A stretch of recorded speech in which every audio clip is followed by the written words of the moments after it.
Hi everyone, it's Megan here from meganmins.com, and this is another live recording of the Productive Life Show. I am thrilled and looking forward to today's topic because we're talking all about mistakes I've made as the CEO and how you can avoid them in your business. I'm going live on Instagram and in our Facebook community right now. So if you're here live with me, I'd love to hear from you. So say hi in the comments. Let me know what you're here for if you're excited about today's episode. We actually just moved last week. So if you often come to my live streams, you're probably noticing the background is different and it may be a little echoey in here. Hopefully it's not too terrible. We haven't had a chance yet to really soundproof the office, get a rug, actually have like a comforter on the ground. So, we're taking imperfect action here today, but hopefully this episode can still be extremely valuable for you. So if you're here live, say hi, let me know where you're watching from today. And again, we are talking all about the mistakes I've made as the CEO, as a business owner, and how you can avoid them in your own business. If we haven't met before, I'm Megan Mins. I am the host of the Productive Life Show, which is what you're watching right now. And I'm also the founder of Empowered CEO. And I help online course creators, service providers, and coaches learn how to run their business in a way that is simple, profitable, and scalable so that they can have the personal time freedom that they've always wanted, and is why you probably started your business. So let me know if this topic is interesting to you about how to avoid the mistakes I have made since starting this in 2015.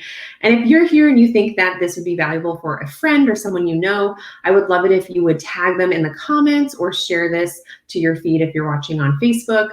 Anything like that is very helpful so that we can spread the good news, is that like a phrase?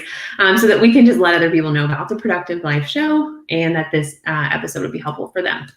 So thank you again for being here live. Thanks for everyone on Instagram who's giving me a wave. I appreciate that, who's joining live.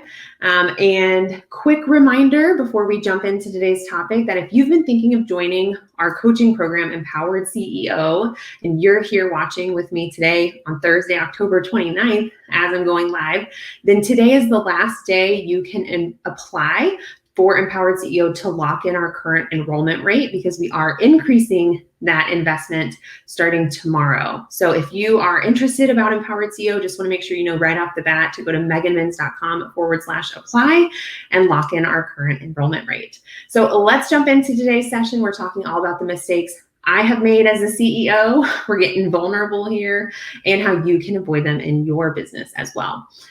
Now, before we jump into the list of mistakes that I'll be running through, I want to remind us all that no one is perfect, no business owner is perfect, and every single CEO or business person you look up to also makes mistakes. That is okay. The truth is that you started a business, most of us start businesses because we want some type of freedom or flexibility or unlimited revenue potential, because we were tired of having the constraints of maybe corporate or whatever's going on in your life, and you wanted to have that level of control and opportunity. And you love what you do, ideally. Hopefully you do. But those reasons are amazing. None of them are because you know how to run a business or you feel really confident when it comes to hiring and growing and leading a team or being a business owner. That is okay. That is normal. That's the amazing thing about being an online business owner nowadays, is we can just become business owners, but it does mean that we have some areas we aren't very confident in, and that is running the business. Which, any of you who are business owners here, let me know if this sounds familiar for you.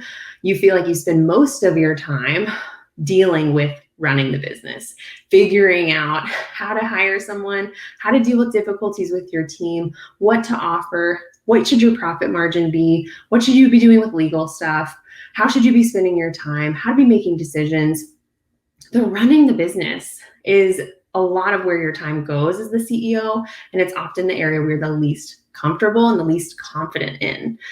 But if we don't start working on this area and start improving our skills as a CEO and business owner, we will stall our growth as business owners. We will struggle to build a team that is fully supportive and actually helps you do less in your company. We will struggle to have a company culture of happy team members. And we will also continue to get in our own way. And I don't want any of this for you. So let's jump in, because the truth is that your company's growth is 100% dependent on you as the CEO and your growth. Now, I do have a background in actually have a master's in human resources and organizational development. I have corporate HR and recruiting experience, and I've helped 7-figure business owners grow their team from scratch. And I've still made mistakes. And that's why I want to share with you the mistakes I've made, because I feel like I have a little bit of an advantage than most business owners when it comes to the background knowledge I have. And even then, I still have not been perfect in my journey of building my own business. So let's jump into the mistakes I've made and how you can avoid them. So mistake number one, and I feel like I could have listed 100 mistakes, but mistake number one was building my business based on what everyone else was doing. So that meant for me looking to more successful business owners and just trying to build my business based off of what seemed like it was working for them. My dog is barking in the background. Hopefully it's not too loud. So for me, that meant I'd see someone who had a $100 course or a $20 offer or a $1,000 course or gigantic complicated launches or membership sites. And I assumed those were the only paths to success. And that's what I thought I needed to build. Have you ever done that? Have you looked at what other businesses are doing and assumed that's the right place or the right way to do your business? I know I did. I also jumped from one business model to the next because I was looking at what everyone else was doing. I was jumping from one product, one launch, one offer, one marketing strategy, and it was crazy and inconsistent. And ultimately, as the mindset behind this, I was looking for a magic pill solution. I thought everyone else had the answers and that I was totally clueless. Oh, I think I might have a connection issue on Instagram right now, so hopefully that resolves in a second. But I really was just assuming everyone else knew what to do, and I was the one who was totally lost and clueless. Let me know if you're here live. Is this you? Have you been experiencing this before? Do you feel like you've built your business in a similar way? I think we're back on Instagram. Hopefully we're okay over here. Hopefully you didn't miss too much. But if you feel like you've built your business looking for this magic pill solution, let me know that I'm not the only one in the comments. Either do a reaction or say, send me an emoji. Let me know that you maybe have done something similar. The downside and the consequence of this, of building your business based off of what others are doing, is that you're going to be inconsistent and you're going to lose confidence and trust in yourself and in your own decision-making capabilities. I also, in my experience, spent a lot of money on courses and books because I was looking for that magic solution I thought someone had. And I became really launch dependent in my business as well, because I would launch one offer and then the next and then the next. And I never really got to develop a signature offer with consistency and the benefit that can come from that. So that was definitely one of the biggest mistakes I made when I started my business.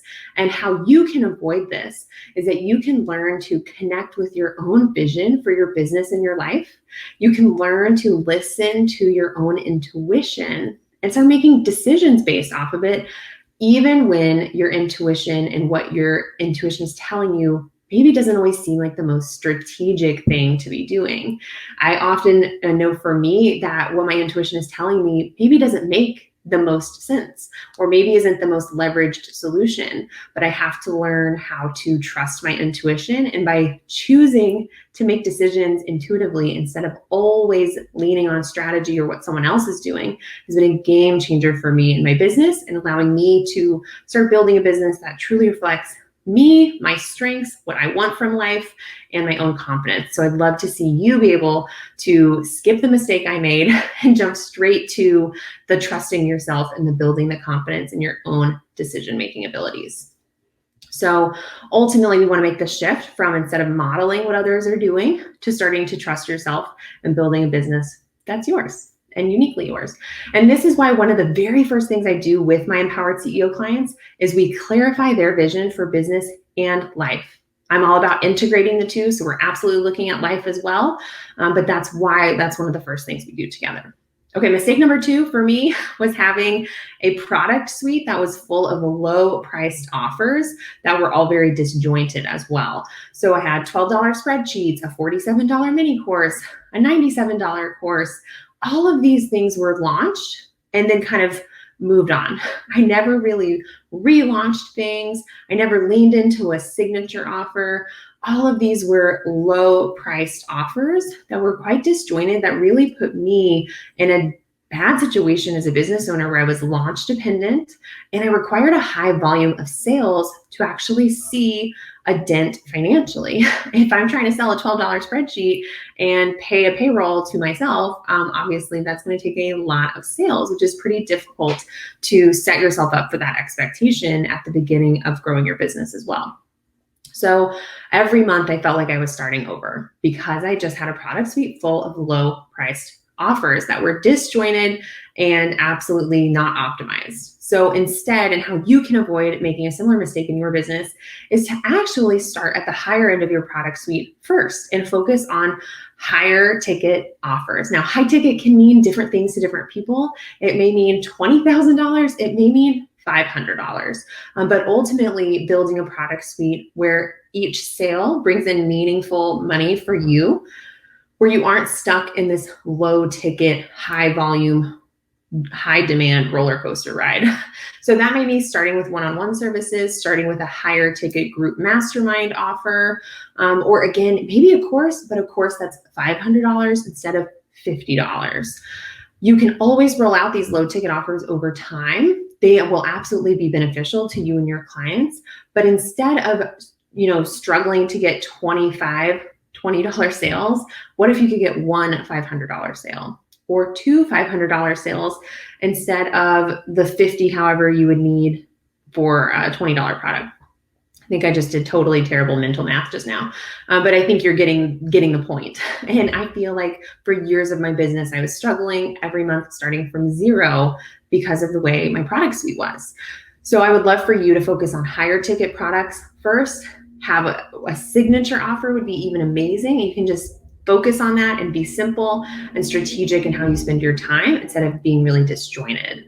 This is why in Empowered CEO, we all talk about streamlining offers, improving their product suite, and increasing prices. Every single client I work with needs to increase their prices. And chances are, if you're listening to this, you need to increase your prices right now. Most of us are undercharging. That's just the way the world works. And it's time for you to increase your prices. So that's the one takeaway you have from today's session. I would love for you to increase your prices.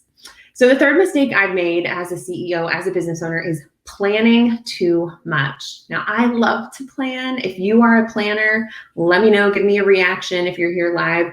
I love to plan. Unfortunately for me, planning is a procrastination method, and I spent way too much time every day, every week, every month, every year planning. And in particularly, as we wrap up the end of the year, I would spend way too much time planning the next year, planning the perfect year, every single date on the calendar, what my strategy was going to be, all these grand plans, spending lots of money on planners or planning products, again, thinking there was this magical planning method I was totally missing out on, and ultimately just wasting time planning. Because the truth is that we have to redo our plans when we overplan, because things change. Your business is changing. You are changing.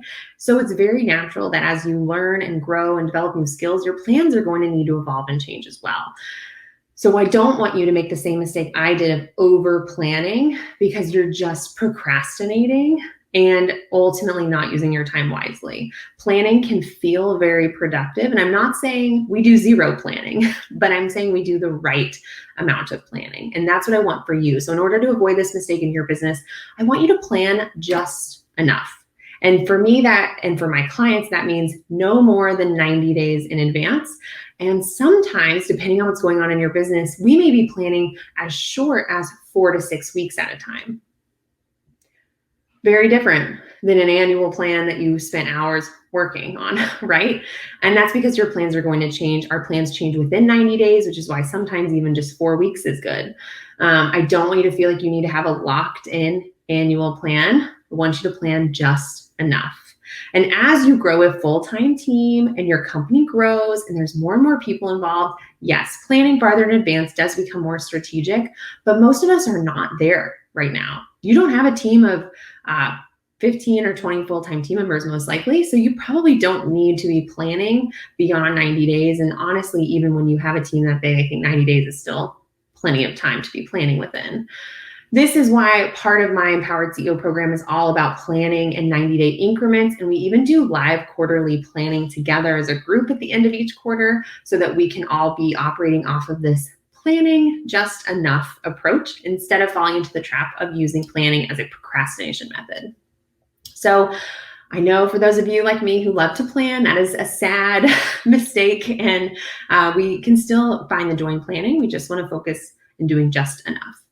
So the fourth mistake I've made as a CEO was waiting too long to hire. I tried to do it all myself. I was scared to hire my first virtual assistant. And even after I'd hired my first VA, if I had like a negative experience with that, I was then scared to hire again and have another virtual assistant. If you are in a similar boat where maybe you feel scared to hire or scared to hire again, and you're here live, let me know in the comments. Let me know that this is not something that only a few of us have run into before, because I think hiring can feel really scary for some of us. And the downside of waiting too long to hire and trying to do it all myself was that every single day I was in the weeds of my business. Every single day, I was just in the weeds, in the nitty gritty, and I wasn't able to actually spend the time to think strategically and work towards revenue generating activities in my business. And instead, I was behind the scenes trying to take care of too many clients, trying to do everything myself, and feeling like I was dropping balls behind the scenes. Like I wasn't able to keep up with everything that needed to happen. It's very stressful, very overwhelming, and ultimately led to burnout for me. So I want you to avoid making the same mistake. And I want you to hire your first contract virtual assistant as soon as you start making sales. As soon as you have a higher ticket one-on-one service or a higher ticket offer and you're making some good money like we already talked about, I want you to hire your first contractor. And ideally, a generalist VA is a great place to get started. Delegating your inbox is something every business owner should do as soon as humanly possible. And you can start with as little as 5 hours a month. With the right VA, that will still make a huge impact and won't cut in on your bottom line or your profit margins as much as it might feel like it might. And again, when it comes to hiring, I want you to remember you can always raise your rates to make hiring make more sense for you. If you're going to bring on someone to help you deliver the service or run your business, and maybe you don't feel like you can afford 10 hours a month from a VA, well, let's just increase your rates so that now you can. Do you see how this can all work and connect together? I really want you to take the risk, take the action step to hire your first contract VA, even for a small amount of hours, that you don't fall into that doing it all yourself and burning out trap that so many of us do. That's why inside of Empowered CEO, we are always helping our clients make their first or next hire so they can do that quickly, effectively. And we even give them templates for job descriptions, their roles chart, applications, email templates, and so much more. So don't make my mistake. Don't wait too long to hire. Another mistake I made as a CEO when it comes to team was delegating tasks instead of giving ownership to my team. For the longest time, I would delegate a task, one task at a time, delegating to-do items. And I thought, I'm delegating, this is great. This is what I'm supposed to do, right? Well, unfortunately, this didn't work out well, and this won't work out well for you because you will probably get frustrated with your team member because you aren't setting them up for success. You're not giving them the context, you're not giving them full responsibility, trust, or ownership, and they are not going to be able to deliver in the way that you want them to. And they're not going to be able to deliver in the way you could. So you're going to assume they're doing a bad job, right? You will eventually have the belief that you are the only one who can do this the right way. And that is because you have really set them up to fail because you've just delegated a task instead of actually giving ownership. So how to avoid this in your business is to not just assign a task, but really give your team members full ownership and responsibilities. This means giving them context, giving them decision-making power, having them be a part of the strategic planning, and having real responsibilities and trust for your team members, even if they're a contractor. I just, right before this live stream, got off a 90-minute planning meeting with my team. We were planning out a future launch. In the past, when I was making this mistake, I would have made all of those decisions in a bubble and then just delegated to my team. But instead, by having them be a part of the planning, being a part of the decision-making conversation and taking full ownership of areas of this upcoming launch, they're able to run with their responsibilities, build out project plans entirely, start working on copy and emails and landing pages, and really take full ownership because they see the big picture, they have the context, and they understand how it comes together. Now, as the CEO, the big thing when it comes to giving ownership instead of delegating is you are going to have to practice patience, because it will always feel like you could do it faster, but that's really hurting your team and sabotaging your growth and development as a CEO. So you have to be a little patient. You have to flex that muscle and learn how to be more patient when you're working with your team. And it's a beautiful thing. You will get much better at over time, but I need you to understand that you're going to have to practice patience and be a coach to your own team.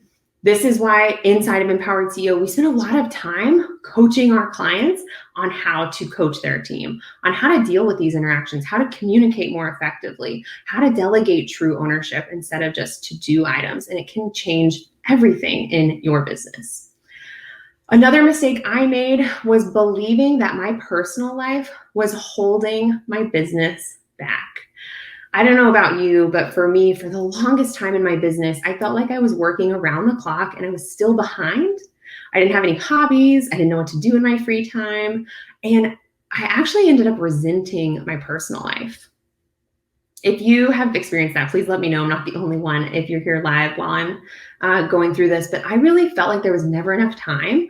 And when a personal to-do item popped up or even a social event, sometimes I would feel really resentful and frustrated that I had that because it was taking me away from work.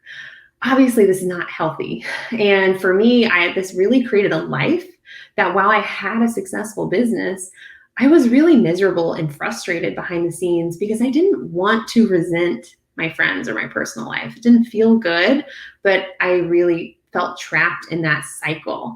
And so I want you to avoid this. I don't want you to start to resent your personal life or feel like you don't even have one in the first place. And the first thing we have to do is we have to let go of the rush and the pressure we put on ourselves to achieve this end goal as fast as humanly possible. I feel like we all think we're racing towards something and we need to have $1 million business like tomorrow, or else we are a failure as a business owner. Or if you're $1 million business owner already, you might be chasing 8 figures or 9 figures. And ultimately, we have to let go of this race to get somewhere as fast as humanly possible and deciding that speed determines success. I don't want you to do that, because that's when you are trapped in that mindset of feeling like you never have enough time and always like you're behind, even when you're right where you need to be. So how to avoid this is to let go of that mental pressure you've put on yourself and to also start making decisions in your business that will give you more free time and flexibility. It starts from the ground up. It's got to be something you do intentionally and that you decide to do. And you start making decisions in your business that prioritize your free time. So I intentionally decided to reconnect with hobbies. I was like, I haven't had hobbies since high school. And this was an intentional decision. It won't happen by accident. And there is trial and error. What do you actually enjoy doing as an adult? For me, I started with what I enjoyed as a kid or in high school. So computer games and reading and painting and sketching and and dancing. So I started there and I experimented. I took a dance class. I started sketching again. I ramped up The Sims again. And I started saying, what do I enjoy doing now as an actual adult? And just try it out and start to see what hobbies you really enjoy and what brings you fulfillment and fun on the personal side of things. And also another way to avoid this mistake is to make work-life balance part of your team culture. just decide that this mysterious work-life balance is going to be important to you, and you're going to encourage your team to not work super late in the evenings or on the weekends. And by you encouraging them not to, you will also be encouraging yourself not to. And you can start to really develop a culture of people taking care of themselves, people having a social life, and having a full, well-rounded life instead of feeling like you're just constantly behind. This is why with Empowered CEO, with my clients in that program, we are always starting with that personal life vision, and we're building our business around that instead of cramming your personal life into the leftover time you have as a business owner. And this goes from the strategic decisions you're making, the offers you choose to sell, and how you spend your time on a daily and weekly basis. So I've mentioned Empowered CEO a few different times. This is our high-level 12-month group coaching program, and it is perfect for you if you are an online business owner who's ready to run your business in a totally new way. So not only avoiding all the mistakes I just shared that I've gone through, but also enjoying your life as a business owner. And so regardless of how you serve people in your business, Empowered CEO can help you learn how to run your business better. Be confident and calm as the CEO so you can experience consistent, sustainable success.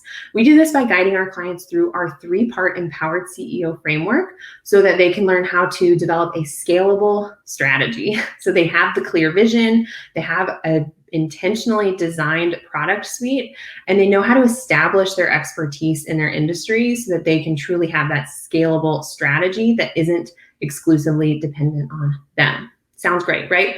The second part of the framework is learning how to implement a strategic structure. So the planning method, designing, systemizing your business, so that you are leveraging systems and tools and processes to make things happen without it all depending on you and your brain, and building a team that can support you fully. And then the third part of the framework is enjoying sustainable success, learning how to truly lead a team, manage your money, and enjoy your life along the entire way. So if you'd like to learn more about Empowered CEO, go to meganmintz.com/apply and fill out our short application. Only takes a few minutes to fill out. And after we look at your application, if it seems like you are a good fit for the program and that we can truly help you, then we will send you all the information you need, including access to a private video where you can learn more about the program and see if it's a good fit for what you're looking for.